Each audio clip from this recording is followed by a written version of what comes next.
Hello everyone. हम new NCERT book पढ़ रहे थे। आज हम सेल चैप्टर का पार्ट 2 को स्टार्ट करेंगे, जिसका फर्स्ट टॉपिक है स्ट्रक्चर ऑफ सेल। आज हम सेल के स्ट्रक्चर को देखेंगे। तो आइए स्टार्ट करते हैं। सबसे पहले you have learn that cell are organise into specialised tissue and organ. इसमें ये बोला गया है कि हम पहले ही पढ़ चुके हैं कि सेल जो ऑर्गेनाइज होता है वो इनटू ए स्पेशलाइज्ड टिश्यू, मतलब जैसे सेल्स को ऑर्गेनाइज करके सेल को मिला करके क्या बन जाता है टिश्यू, और टिश्यू को मिला करके क्या बन जाते हैं ऑर्गन। और जब ये एक साथ मिलके कलेक्टिवली परफॉर्म, एक साथ मिलके कोई स्पेसिफिक फंक्शन को परफॉर्म करते हैं। For these cell to function as a unit. अब ये बोल रहा है कि ये जो फंक्शन परफॉर्म जो किया जाता है वो सेल की, जैसे सेल एक यूनिट होती है, सेल से मिलाकर के टिश्यू बनते हैं और टिश्यू से मिला के ऑर्गन बनते हैं। जब ये सब आपस में मिल जाते हैं तो क्या करते हैं, एक फंक्शन को परफॉर्म करते हैं। They must be able to interact. ये आपस में सब एक दूसरे से इंटरेक्ट करते हैं, आपस में सब एक दूसरे से जुड़े हुए होते हैं, one another and with their surrounding, और आसपास की जो उसकी सराउंडिंग होती है उसके साथ भी। दीज इंट्रैक्शन, ये जो इनके बीच में जो इंट्रैक्शन होता है, मतलब इनके बीच में जो जुड़ाव होता है, अकर्स अ सेल बाउंड्री, जो सेल बाउंड्री पर, where substance move between the cell and their external environment. इसमें बोला गया है कि जो इनके बीच में इंट्रैक्शन हमें देखने के लिए मिलता है किसमें, सेल बाउंड्री में। Where the substance move, substance क्या करता है, मूव करता है बिटवीन द सेल, सेल के अंदर, एंड देयर एक्सटर्नल एनवायरनमेंट, मतलब बाहर से कहाँ जाता है, अंदर की तरफ जाता है। ठीक है, तो ये आपस में एक दूसरे से क्या होते हैं, जुड़े हुए होते हैं। इवन सिंगल सेल ऑर्गेनिज्म, इसमें बोल रहा है जो सिंगल सेल जो ऑर्गेनिज्म होते हैं, यानी कि यूनिसेल ऑर्गेनिज्म, एक्सचेंज मटेरियल, वो मटेरियल को एक्सचेंज करते हैं, and respond to their environment, और एनवायरनमेंट से वो क्या करते हैं, रिस्पॉन्ड करते हैं थ्रू द सेल मेम्ब्रेन। किससे करते हैं, सेल मेम्ब्रेन के थ्रू करते हैं। यानी कि सेल मेम्ब्रेन का काम क्या होता है, किसी भी मटेरियल को अंदर आना और किसी भी मटेरियल का बाहर जाना, यानी कि एंट्री और एग्जिट के लिए काम कौन करती है, सेल मेम्ब्रेन करती है। यानी कि इसका काम होता है परमिशन, परमिट देना। ठीक है, इसके बाद हम आगे देखते हैं सेल मेम्ब्रेन के बारे में और डिटेल से हम पढ़ते हैं। The universal feature of cell, मतलब इसका universal features of a cell के बारे में पढ़ते हैं। The cell membrane is a thin boundary, cell membrane एक पतली सी बाउंड्री होती है जो सेल के चारों तरफ होती है, that surround a cell and protect it content, और इसका काम क्या होता है, प्रोटेक्शन देने का होता है। It defines the individuality of a cell and also called plasma membrane, इसे प्लाज्मा मेम्ब्रेन के नाम से भी जानते हैं। The cell membrane is a selectively permeable, इसे सेलेक्टिवली परमिएबल मेम्ब्रेन क्यों कहते हैं, विच मीन्स इट अलाउ, ये कुछ सब्सटेंस को अलाउ करती है अंदर आने के लिए, allow some substance to pass through it while blocking other, और कुछ सब्सटेंस को क्या कर देती है, ब्लॉक कर देती है। You have learn how oxygen and carbon dioxide move across the membrane. अब ये बोल रहा है यू हैव लर्न, तुम पढ़ोगे कैसे ऑक्सीजन और कार्बन डाइऑक्साइड प्लाज्मा मेम्ब्रेन के अंदर जाती है। ठीक है, और alveoli of the lungs, alveoli क्या होता है, एल्वुलाई, एल्वुलाई जो प्रेजेंट होते हैं वो किसमें प्रेजेंट होते हैं, लंग्स के अंदर प्रेजेंट होते हैं। इनका काम क्या होता है एल्वुलाई का, गैसेस को एक्सचेंज करना, यानी कि CO2 से O2, O2 से CO2, कौन करता है इसको एक्सचेंज, एल्वुलाई करता है। ठीक है, how does the structure of cell membrane, और हम ये पढ़ेंगे कि इसका स्ट्रक्चर कैसा होता है in in the cell of alveoli, control of the movement of a substance across its, ये सब चीज़ों के बारे में हम पढ़ेंगे। तो आइए हम एक एक्टिविटी देखते हैं। हमें एक एक्टिविटी दे रखी 2.2 एक्टिविटी, लेट अस एक्सपेरिमेंट, इसमें हम एक्सपेरिमेंट करते हैं। तो हमारे पास दो बीकर हैं, यानी कि बीकर ए और बीकर बी। ठीक है, तो with the help of a kitchen knife, हमें जो चाकू होता है उसको लेना है। ठीक है, केयरफुली कट अ पोटैटो, हमें एक आलू को काटना है। ठीक है, इनटू 2 पीसेस, उसके 2 पीस करने हैं हमें आलू के, और इक्वल साइज में करने हैं। ठीक है, measure and record the initial weight, और उसके बाद उसको मेजर करना है, उसके रिकॉर्ड को, यानी कि उसके इनिशियल वेट को, बोथ, मतलब उसका जो इनिशियल, मतलब उसका जो शुरुआत में जो वेट था उसको मेजर कर लेना है, मतलब उसको रिकॉर्ड कर लेना है, और both the pieces using a weighing balance, put one piece of the potato in a beaker, और उसमें से एक पीस को हमें बीकर में रखना है, आ विद प्लेन वाटर।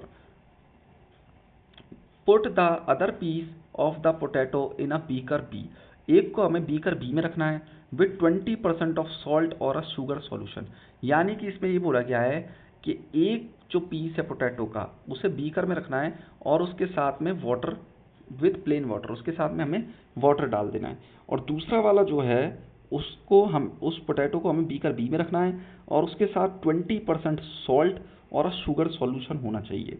ठीक है, ये बोला है इसके अंदर। इसके बाद आगे चलते हैं, आगे देखते हैं। इसमें इसमें लिखा हुआ है लीव दैम अनडिस्टर्ब, फिर उसे कुछ समय के लिए छोड़ देना है। ठीक है, फॉर अबाउट एन आवर, मतलब 1 घंटे के लिए, अनटिल यू नोटिस, फिर हमें नोटिस करना है अ विजिबल चेंज, उसके अंदर हमें कुछ चेंज देखने के लिए मिलेगा in the size of the piece, मतलब उसके पीस के साइज में हमें चेंजेस देखने के लिए मिलेगा। Measure and record the final weight, उसके बाद उसकी फाइनल वेट को हमें रिकॉर्ड करना है। ईच पीस, यानी कि एक पीस तो वो था जो वाटर में था पोटैटो का, और एक पीस वो था जो सॉल्ट और शुगर में था, जिसमें 20% सॉल्यूशन मिलाया गया था, किसका, सॉल्ट और शुगर का। कैलकुलेट द डिफरेंस बिटवीन, उसके बाद उन दोनों में अंतर देखना है, उसके इनिशियल यानी कि शुरुआत में और फाइनल वेट में, मतलब पहले कितना था और बाद में कितना हो गया, उसको चेक करना है। तो व्हाट डू यू ऑब्जर्व, तुमने क्या ऑब्जर्व करा। You may be observe that, हमने ये ऑब्जर्व करा जो बीकर ए था, द पोटैटो पीस स्वेल, क्योंकि उसमें वाटर था तो पोटैटो जो था पीस वो स्वेल हो गया, स्वेल मतलब वो फूल गया। ठीक है, इसके बाद जो पोटैटो बी था, जो बीकर बी था, उसके अंदर जो पोटैटो पीस श्रिंक हो गया। पोटैटो पीस जो पोटैटो का जो पीस था वो क्या हो गया, श्रिंक हो गया। श्रिंक क्यों हो गया, क्योंकि उसके अंदर हमने सॉल्ट और शुगर सॉल्यूशन मिलाया था 20%। ठीक है, तो ये हमारा एक्सपेरिमेंट था। तो ये इसमें बताया गया है, ये बीकर ए था जिसके अंदर पानी था बीकर ए के अंदर, और जबकि बीकर बी के अंदर हमारा सॉल्ट और शुगर सॉल्यूशन था। ठीक है, ये इसकी इनिशियल स्टेट थी। इनिशियल के अंदर उसका साइज जो था दोनों का एक जैसा था। ठीक है, और जबकि फाइनल स्टेज के अंदर जो पोटैटो था जो बीकर ए में था वो स्वेल हो गया, और जबकि जो बीकर बी में था वो श्रिंक हो गया। ये इसमें बताया गया है। ठीक है, इसके बाद हम देखते हैं नेक्स्ट आगे क्या दे रखा है इसमें। What do you infer, what do you expect in term of the changes of their weight. अब ये बोल रहा है ये तुमने क्या एक्सपेक्ट करा था इनके वेट्स के बारे में। तो the weight of the potato piece in a beaker A is increase, यानी कि हमें ये पता चला कि जो वेट था पोटैटो पीस का जो बीकर ए में था वो इंक्रीज हो गया, while the weight of the potato piece in beaker B decrease, और जो बीकर बी में था वेट वो उसका डिक्रीज हो गया, यानी कि कम हो गया। This happens because the cell membrane allow, इससे हमें ये पता चला ये किसकी वजह से हुआ, बिकॉज द सेल मेम्ब्रेन क्या करती है, अलाउ करती है वाटर टू मूव इन, मतलब पानी को अलाउ करती है कि वो मूव करे in and out of the cell, मतलब इन मतलब अंदर भी आ सकता है बाहर भी जा सकता है, बट नॉट अ शुगर और अ सॉल्ट मॉलिक्यूल, लेकिन शुगर और सॉल्ट मॉलिक्यूल को वह अलाउ नहीं करती है। Water move from an area, water क्या करता है, मूव करता है एरिया में with more water and less solute, यानी कि वाटर ज़्यादा और सॉल्यूट कम तो होगा डाइल्यूट सॉल्यूशन, यानी कि पानी का ज़्यादा होना और सॉल्यूट का कम होना तो क्या होगा, डाइल्यूट सॉल्यूशन होगा। To an area with less water and more solute, अगर पानी कम है और सॉल्यूट ज़्यादा है तो वो कॉन्सनट्रेटेड सॉल्यूशन होगा। Until the concentration in the two areas become equal, तो इसके अंदर हमें ये चीज़ बताई गई है, मतलब एक हमें डाइल्यूट सॉल्यूशन के बारे में बताया गया है और एक हमें इसमें कॉन्सनट्रेटेड सॉल्यूशन के बारे में बताया गया है। This movement of water through selectively permeable membrane, अब इसमें बोला गया है जो वाटर का जो मूवमेंट हमें देखने के लिए मिलता है सेलेक्टिवली परमिएबल मेम्ब्रेन में, इसको हम ऑस्मोसिस के नाम से जानते हैं। You have learn in activity 7.8 dyeing spreading in water, 7.9 fragrance spreading in air, in grade 8 that particles of matter intermix, जब कोई पार्टिकल इंटरमिक्स हो जाते हैं due to difference in their concentration, मतलब कोई पार्टिकल अगर आपस में एक दूसरे से मिक्स हो जाते हैं, इंटरमिक्सिंग हो जाते हैं, तो ये हमने पढ़ा था इसके अंदर डिफ्यूज़न, तो डिफ्यूजन वाला जो कॉन्सेप्ट है उसमें ये बताया जाता है जब कोई पार्टिकल अपने intermixing of particle on their own, यानी कि अपने आप कोई अगर पार्टिकल मिक्स हो जाते हैं तो उसको हम डिफ्यूजन के नाम से जानते हैं। Diffusion is the net movement of particle. ये क्या होता है? नेट मूवमेंट होता है किसी particle from a higher to a lower concentration, मतलब कोई भी पार्टिकल हाई से लो की तरफ मूव करता है, विच अकर इवन विदाउट अ मेम्ब्रेन, बिना किसी मेम्ब्रेन के। Osmosis is the diffusion of water across a selectively permeable membrane. ये बोला ऑस्मोसिस क्या होता है? वाटर का जो मूवमेंट हमें देखने के लिए मिलता है वो ऑस्मोसिस में देखने के लिए मिलता है, ऑस्मोसिस की वजह से हमें देखने के लिए मिलता है। और गैसेस का जो हमें मूवमेंट देखने के लिए मिलता है वो हमें डिफ्यूजन की वजह से देखने के लिए मिलता है। ये बोल रहा है in plant water from soil enter root cell, मतलब वाटर फ्रॉम द सॉइल, मतलब सॉइल में से जो पानी होता है उस एंटर करता है, जैसे वो रूट सेल के अंदर जाता है by the process of osmosis. वो किस प्रोसेस के थ्रू जाता है? ऑस्मोसिस के थ्रू जाता है। जो हम पानी डालते हैं प्लांट के अंदर वो सॉइल के अंदर एंटर कर जाता है, वो किस प्रोसेस के द्वारा? वो करता है ऑस्मोसिस के द्वारा। अब हमें इसमें बताया गया है a cell is keeped in a salt और अ शुगर सॉल्यूशन। अगर सेल को हम सॉल्ट और शुगर सॉल्यूशन में रखते हैं बाय ऑफ डिफरेंट कॉन्सेंट्रेशन, अलग अलग हमें कॉन्सेंट्रेशन यहाँ पे दे रखी हैं। जैसे हमें सबसे पहले इसमें बताया गया है आइसोटोनिक सॉल्यूशन के बारे में। आइसोटोनिक सॉल्यूशन क्या होता है? आइसोटोनिक सॉल्यूशन में ये देखेंगे कि देखो solute concentration of a extracellular medium, इसमें जो सॉल्यूट का जो कॉन्सेंट्रेशन है उसमें एक्स्ट्रा सेलुलर मीडियम है, एक्स्ट्रा मतलब ज़्यादा cellular medium, is equals to solute concentration of a intercellular medium, यानी कि जिसके अंदर एक्स्ट्रा सेलुलर मीडियम और इंट्रा सेलुलर मीडियम दोनों इक्वल होंगे उसे कहेंगे आइसोटोनिक सॉल्यूशन। यानी कि इसमें दोनों बराबर होंगे, आइसोटोनिक में दोनों हमें इक्वल देखने के लिए मिलेंगे, यानी कि एक्स्ट्रा सेलुलर भी और इंट्रा सेलुलर भी, उसे हम कहेंगे isotonic solution. Solute concentration of extra cellular medium, अगर एक्स्ट्रा सेलुलर मीडियम अगर कम होगा और इंट्रा सेलुलर मीडियम अगर ज़्यादा होगा सॉल्यूट का, तो हमें दिखेगा हाइपोटोनिक सॉल्यूशन। ठीक है, जैसे इसमें दिखाया गया हाइपोटोनिक सॉल्यूशन में कि एक्स्ट्रा सेलुलर जो मीडियम है, एक्स्ट्रा सेलुलर मीडियम ये क्या है? कम है, जबकि इंट्रा सेलुलर मीडियम क्या है? ज़्यादा है। ठीक है, इसका साइज हमें ज़्यादा बड़ा बड़ा दिखाई दे रहा है, तो ये हो जाएगा हमारा, क्या हो जाएगा? ये हाइपोटोनिक सॉल्यूशन। इसके अलावा हम तीसरा पढ़ते हैं हाइपरटोनिक सॉल्यूशन। हाइपरटोनिक में क्या होगा? सॉल्यूट के अंदर जो कॉन्सेंट्रेशन होगा एक्स्ट्रा सेलुलर मीडियम होगा ज़्यादा, ये हमें ज़्यादा दिखाई दे रहा है। ठीक है, जबकि इंट्रा सेलुलर मीडियम क्या होगा? कम होगा। ठीक है, उसे कहेंगे हाइपरटोनिक सॉल्यूशन। तो ये हमें इफेक्ट दिखाया गया है सॉल्यूशन का इफेक्ट दिखाया गया है डिफरेंट कॉन्सेंट्रेशन में, मतलब अलग अलग कॉन्सेंट्रेशन में, यानी कि आइसोटोनिक में, हाइपोटोनिक में, ठीक है, हाइपरटोनिक में। ठीक है, तो ये हमें अलग अलग इसमें दिखाया गया है। इसके बाद हम आगे चलते हैं तो देखते हैं structurally the cell membrane is extremely thin. जो सेल मेम्ब्रेन होती है वो एक्सट्रीमली पतली होती है, अबाउट 7 to 10 नैनोमीटर। उसका जो साइज होता है 7 to 10 नैनोमीटर्स होता है। थिकनेस कितनी होती है उसकी? 1 nanometre equals to 0.00001 mm। It is made up of lipids. ये किसकी बनी होती है? प्लाज्मा मेम्ब्रेन या सेल लिपिड्स की बनी होती है, यानी कि फैट और प्रोटीन की बनी होती है, ये हमें ध्यान रखना है। लिपिड्स और फैट एंड प्रोटीन की ये बनी होती है। The fluid mosaic models explain its structure. यहाँ पे 2.7 एक फिगर हमें दे रखी है, structure of a cell membrane. यहाँ पे लिखा है फ्लूइड मोइसिक मॉडल, ठीक है, जो इसको एक्सप्लेन करता है। अब देखो यहाँ पर ये जो डायग्राम बनाया गया है, ये डायग्राम किसका? सेल मेम्ब्रेन का डायग्राम है। सेल मेम्ब्रेन के डायग्राम में हमें लिपिड्स दिखाई गई है। लिपिड्स जो होती है वो बाय लेयर होती है। बाय लेयर का मतलब इसमें कितनी लेयर हमें दिखाई दे रही है? अगर हम डायग्राम में अच्छे से देखें तो हमें एक लेयर नीचे, इसमें बाय लेयर होती है, कितनी 2 लेयर्स दिखाई देती है हमें लिपिड्स। लिपिड यानी कि फैट की बनी होती है, और इसमें वेरियस प्रोटीन होते हैं। यानी कि जो प्लाज्मा मेम्ब्रेन हमारी और सेल मेम्ब्रेन बनी होती है वो किससे बनी होती है? प्रोटीन और लिपिड से मिलकर बनी होती है। इसके बाद हम आगे चलते हैं, देखते हैं इसमें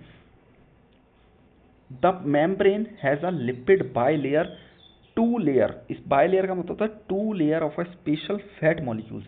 इसमें स्पेशल फैट मॉलिक्यूल्स होते हैं विद वाटर अट्रैक्टिंग हेड, जो वाटर को क्या करते हैं, अट्रैक्ट करते हैं, heading outwards and water repelling tails inwards. मतलब इसके अंदर बता रहा आउटवर्ड्स मतलब बाहर जाने के लिए, और वाटर रिपेलिंग टेल्स इनवर्ड्स का मतलब होता है अंदर आने के लिए। मतलब इसके अंदर बता रहा है बाय लेयर होती है, मतलब वाटर को अंदर लाना और वाटर को बाहर ले जाने में कौन काम करता है इसके अंदर, जो लिपिड्स के बाय लेयर होती है, मतलब दो लेयर जो होती हैं, विद प्रोटीन एम्बेडेड इन दिम, और इनके बीच में हमें प्रोटीन भी देखने के लिए मिलता है। ठीक है, एम्बेडेड होता है, इसके अंदर धसा हुआ होता है। ठीक है, इसके बाद हम आगे देखते हैं, तो देखते हैं the molecules can move sideways, जो उसके मॉलिक्यूल्स होते हैं वो मूव करते हैं साइड वे में। ठीक है, फ्लिप करते हैं, रोटेट करते हैं विद इन द मेम्ब्रेन के अंदर, हैंस इट इज फ्लूइड, और इसे फ्लूइड का नाम दिया जाता है। जब कोई मॉलिक्यूल्स मूव करते हैं, फ्लिप करते हैं और रोटेट करते हैं, तो इसको क्या नाम दे देते हैं, इसको कह देते हैं fluid. Protein in the membrane, जो प्रोटीन होता है मेम्ब्रेन के अंदर, वो act like a gate keeper, वो गेट कीपर की तरह एक्ट करता है in helping substance pass through, जिसकी वजह से कोई भी सब्सटेंस पास हो सकता है। मतलब वो गेट कीपर का रोल निभाता है। ठीक है, जो प्रोटीन होता है मेम्ब्रेन के अंदर, ठीक है, वो किसी भी सब्सटेंस को बाहर जाने देता है।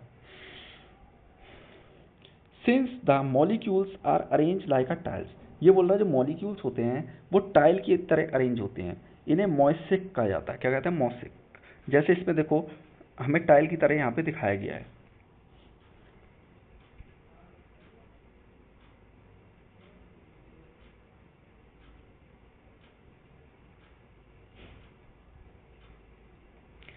इसमें हमें टाइल की तरह जैसे इसमें शो करा गया है, ये देखो ये टाइल की तरह इसमें दिखाए गए हैं ये। ठीक है, तो ये इस टाइप से, तो ये इसमें बता रहा है, इसमें हमसे बोल रहा था इसे क्या कहते हैं, मोज़ेक कहते हैं। क्या कहते हैं, मोज़ेक। मॉडल्स के नाम से इसको जानते हैं। ठीक है, all living cell communicate with their surroundings, इसमें बोला है जितने भी लिविंग सेल्स होते हैं वो अपनी सराउंडिंग से क्या करते हैं, कम्युनिकेट करते हैं अपने आसपास से, एंड देयर नेबरिंग सेल से, अपने आसपास के सेल से भी करते हैं communicate, through the cell membrane. Cell of a plant, fungi, जैसे ये बोल रहा सेल ऑफ अ प्लांट, जैसे प्लांट के सेल हुए, fungi, bacteria have an additional layer, इनके पास क्या होती है, एडिशनल लेयर होती है अराउंड द सेल मेम्ब्रेन, मतलब सेल मेम्ब्रेन के चारों तरफ एक इनके पास एडिशनल लेयर होती है। अब एडिशनल लेयर के बारे में ये बता रहा है, उसको हम कहते हैं सेल वॉल। क्या कहते हैं, सेल वॉल। तो ये हमें ध्यान रखना है इसमें कि एडिशनल लेयर किसके पास होती है, सेल ऑफ अ प्लांट, यानी कि प्लांट सेल के पास होती है, फंगी के पास होती है, बैक्टीरिया के पास होती है। एडिशनल मतलब होता है एक्स्ट्रा लेयर होती है, और अराउंड द सेल मेम्ब्रेन के बाहर, उसे हम कहते हैं cell wall. What do you think is necessity of the cell wall in this cell, मतलब हम ये सोचते हैं कि मतलब इसकी क्यों जरूरत पड़ी, क्यों इसकी आवश्यकता पड़ी। तो हम देखते हैं एक एक्टिविटी 2.3, लेट अस इन्वेस्टिगेट, इसके बारे में जानते हैं।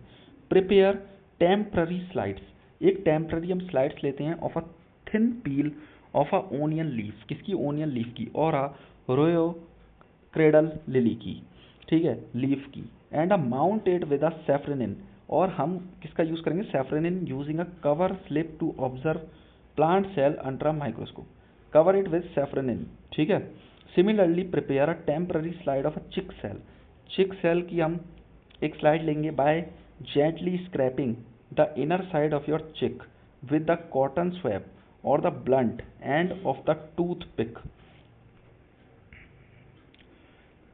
इसके बाद spread the cheek cell on a clean glass slide, ये बोल रहा है उसको क्या करेंगे, स्प्रेड कर देंगे, उसको फैला देंगे क्लीन करके, मतलब ग्लास की स्लाइड पर। इसके बाद क्या करेंगे, उसके ऊपर कुछ ड्रॉप डालेंगे वाटर की, follow by a few drop of methylene blue stain, methylene blue stain की कुछ उस पर ड्रॉप डाली जाएगी, follow, and carefully place a cover slip, और उसे केयरफुली प्लेस करा जाएगा कवर स्लिप पर।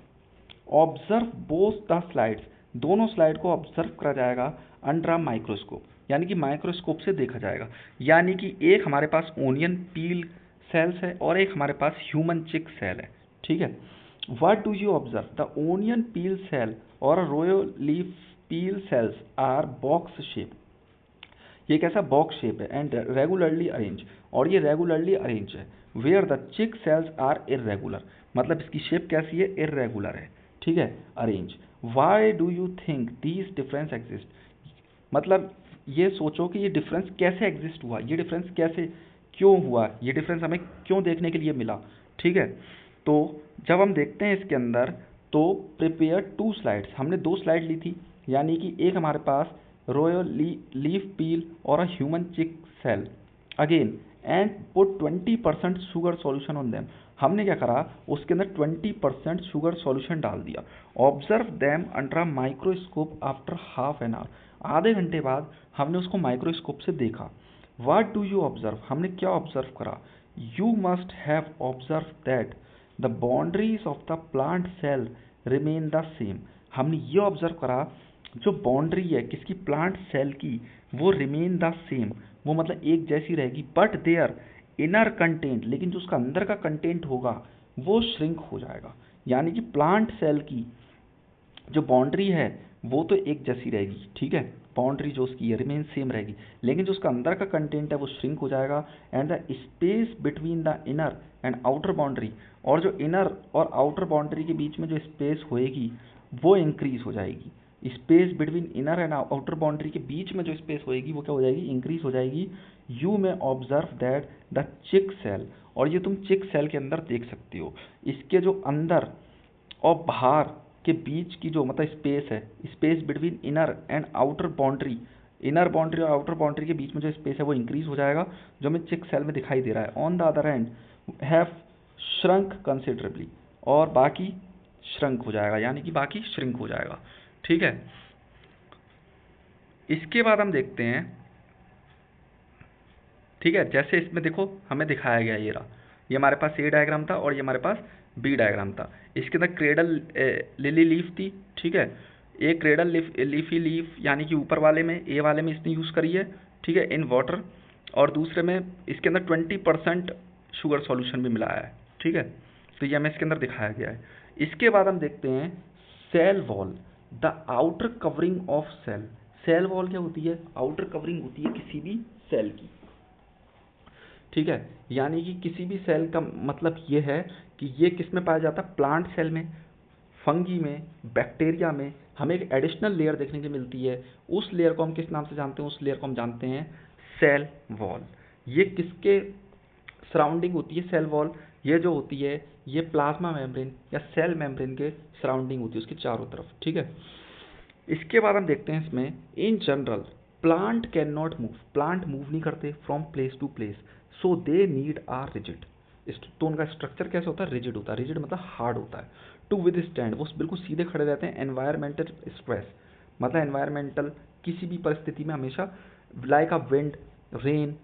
Therefore plant cell have additional covering, उनके पास एक एडिशनल कवरिंग होती है बाहर की तरफ सेल मेम्ब्रेन के, जिसे हम कहते हैं cell wall. The cell wall also help leaves, cell wall किस में हेल्प करती है, लीव्स में एंड फ्लावर्स में remain firm and maintain their shape, और शेप को मेंटेन करने में. And help plant stay upright, जिसकी वजह से प्लांट बिल्कुल अपराइट, बिल्कुल सीधा खड़ा रहता है. Although rigid the cell wall is permeable, और ये बोल रहा है जो रिजिड होती है cell wall is permeable, which means water and some dissolve minerals can pass through its. ये बोल रहा है although rigid the cell, जो सेल वॉल होती है वो परमिएबल होती है, मतलब इसके अंदर जो वाटर होता है और कुछ चीज़ें डिजॉल्व हो सकती हैं. ठीक है, और पास हो सकती हैं इसके अंदर से. और along with the selectively permeable of the cell membrane, the permeability of the cell wall help plant root absorb water. ये इसमें ये बोल रहा है कि selectively permeable of the cell membrane, permeability of the cell wall किस में help करती है, जो प्लांट, जैसे प्लांट में जैसे हम वाटर डालते हैं तो वो उसको एब्जॉर्ब कर लेता है. And the nutrient from the soil, और सॉइल से जो भी न्यूट्रिएंट उसे मिलते हैं उसको भी वो एब्जॉर्ब कर लेता है. किसकी हेल्प से, सेल वॉल की हेल्प से. ठीक है, इसके बाद आगे देखते हैं हम. When we place rhoeo leaf और a onion peel in a concentrated sugar solution, the plant cell lose water due to osmosis.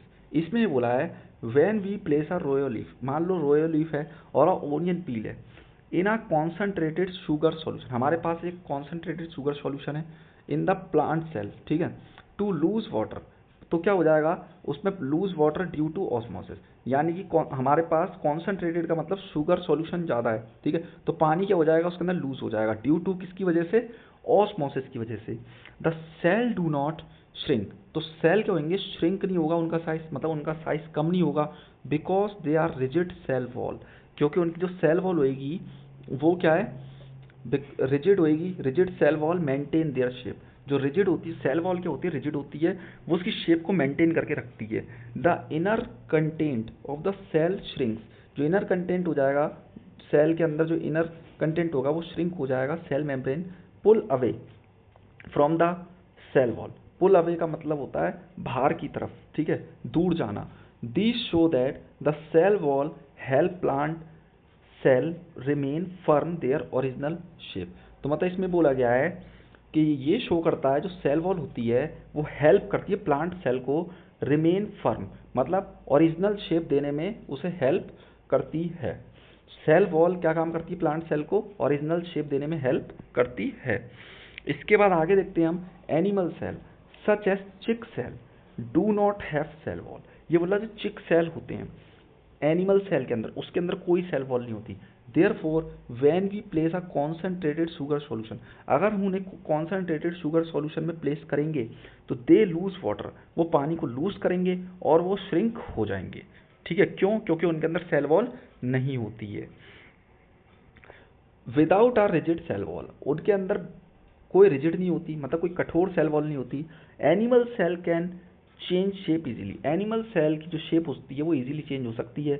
This cellular flexibility support, और इनमें फ्लेक्सिबिलिटी सपोर्ट होता है द ओवरऑल मूवमेंट, पूरे मूवमेंट में, and functioning of animal tissue, जिसकी वजह से वो काम कर पाते हैं। The plant cell wall is primary made of cellular, plant की जो सेल वॉल होती है वो किसकी बनी होती है, सेलुलोज की बनी होती है। ये एक टाइप का carbohydrate form by many glucose, ये क्या होता है कई सारे ग्लूकोज से, मतलब एक टाइप का कार्बोहाइड्रेट होता है जो फॉर्म होता है, या यूनिट लिंक टुगेदर, और ये आपस में जुड़े हुए होते हैं। Cellulose in our diet, cellulose in our diet act as a roughage, हमारी डाइट में जो सेलुलोज है वो एक रफेज की तरह है, हेल्पिंग इन डाइजेशन, जो हमारे डाइजेशन में हेल्प करता है।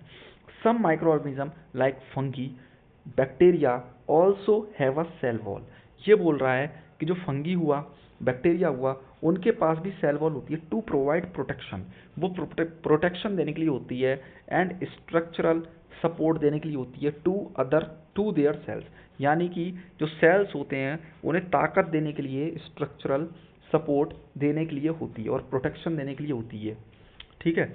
इसके बाद हम आगे पढ़ते हैं, तो आगे हम देखते हैं इसके अंदर हमें जो टॉपिक दे रखा है उसका नाम है the cell interior, a coordinated working system, मतलब सेल के अंदर क्या क्या होता है उसके बारे में हम पढ़ेंगे और वो कैसे काम करते हैं, उसके जो सिस्टम होते हैं उसके अंदर कौन कौन से ऑर्गेनल्स होते हैं उसके बारे में हम स्टडी करेंगे। तो आइए हम स्टार्ट करते हैं। You have learn that most cell have 3 basic part, देखो हमें ये जानना चाहिए कि जो ज़्यादातर मोस्ट सेल होते हैं, मोस्टली जो सेल्स होते हैं उसके 3 बेसिक पार्ट होते हैं। तो 3 बेसिक पार्ट कौन कौन से होते हैं, a selectively permeable membrane called a plasma membrane, एक सेलेक्टिवली परमिएबल मेम्ब्रेन होती है जिसको हम प्लाज्मा मेम्ब्रेन के नाम से भी जानते हैं। A semi fluid jelly like substance, jelly like substance जो होता है सेमी फ्लूइड उसे हम कहते हैं साइटोप्लाज्म। अ प्रोमिनेंट न्यूक्लियस, और क्या होता है, न्यूक्लियस होता है, यानी कि मोस्ट सेल में, ज़्यादातर सेल में हमें ये 3 चीज़ें देखने के लिए मिलती है, यानी कि प्लाज्मा मेम्ब्रेन हो गया, साइटोप्लाज्म हो गया और न्यूक्लियस हो गया। In addition to the nucleus cytoplasm contain several sub cellular component called organelles, और ये बोल रहा है एडिशन टू द न्यूक्लियस, मतलब ऑर्गेनल्स का मतलब क्या होता है, सेल के पार्ट्स, यानी कि ये सब सेल के पार्ट्स ही हैं, न्यूक्लियस हो गया, साइटोप्लाज्म हो गया और प्लाज्मा मेम्ब्रेन हो गया, ठीक है, along with the other substance present in it, most which are only visible with the electron microscope। ये बोल रहा है कि हम इसको कैसे देख सकते हैं? इलेक्ट्रॉन माइक्रोस्कोप की हेल्प से ही देख सकते हैं। इसके बाद हमें नीचे डायग्राम बताए गए हैं। एक डायग्राम जो हमें बताया गया, जो पहले वाला डायग्राम है वो बैक्टीरिया सेल का है, जो फर्स्ट वाला बैक्टीरिया सेल का है। बैक्टीरिया सेल के अंदर हमें इसके पार्ट्स बताए गए हैं, ये सब इसके पार्ट्स हैं, जैसे राइबोसोम्स हो गया, न्यूक्लियोइड हो गया, ठीक है, जेनेटिक इसका मटेरियल होता है, ठीक है, अपेंडेज ऑफ लोको, ये मूव करता है, लोकोमोशन, ठीक है, ये सब इसके बताए गए हैं। दूसरे वाले डायग्राम के अंदर हमें देखने के लिए मिलेगा प्लांट सेल। प्लांट सेल के जो पार्ट्स इसमें बताए गए हैं, वैक्यूल्स, क्लोरोप्लास्ट, सेल वॉल, ठीक है, राइबोसोम, माइटोकॉन्ड्रिया, ठीक है, साइटोप्लाज्म, एंडोप्लाज्मिक रेटिकुलम, ठीक है, न्यूक्लियस, ये सब इस पे, सेल मेम्ब्रेन, ये सारे इसके पार्ट्स हैं। इसके अलावा एनिमल सेल के parts, ribosome, lysosome, vacuoles, same to same. बस दोनों में क्या चीज़ है, देखो इसके अंदर क्या होता है, इसके अंदर हमें क्लोरोप्लास्ट देखने के लिए मिलता है। क्या किस में देखने के लिए मिलता है? प्लांट सेल में।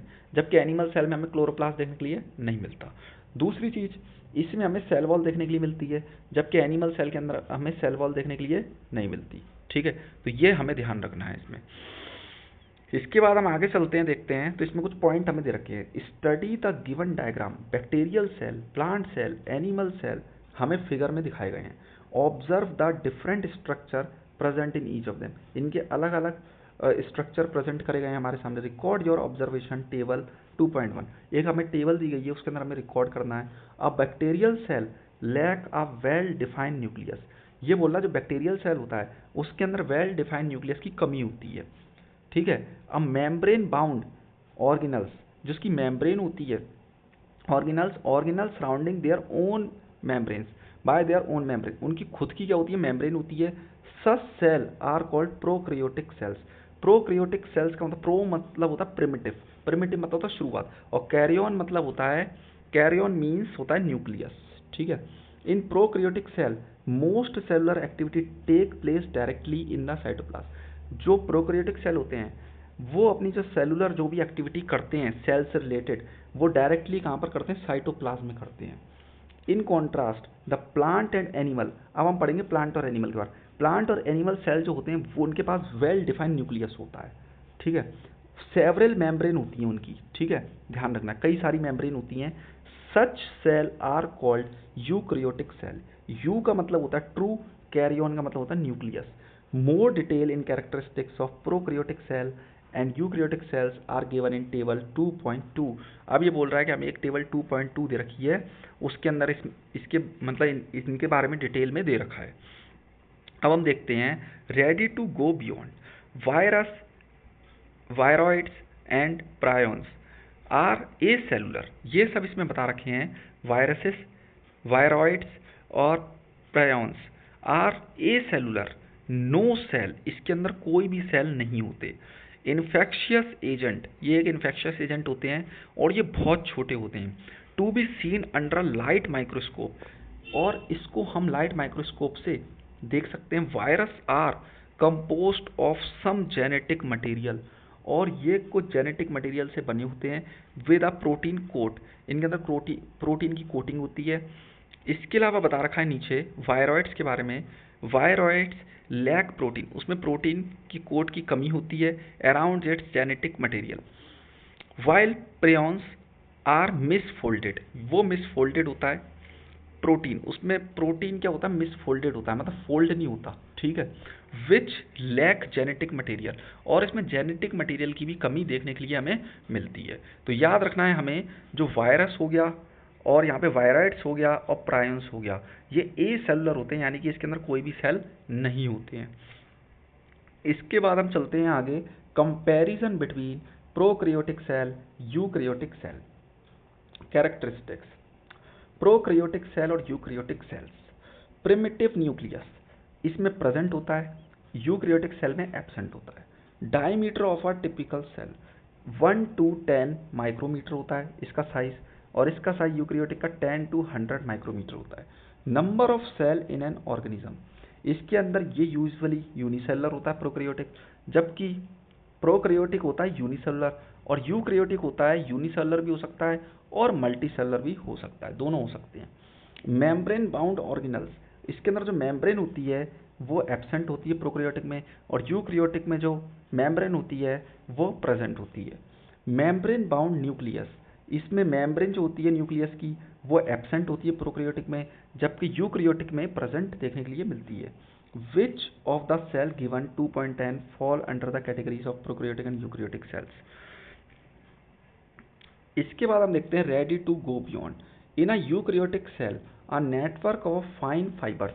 इस यूकैरियोटिक सेल में क्या होता है, नेटवर्क होता है फाइन फाइबर्स का, फॉर्म्स द साइटोस्केलेटन। उससे क्या फॉर्म होता है, साइटोस्केलेटन फॉर्म होता है विच प्रोवाइड स्ट्रक्चरल सपोर्ट।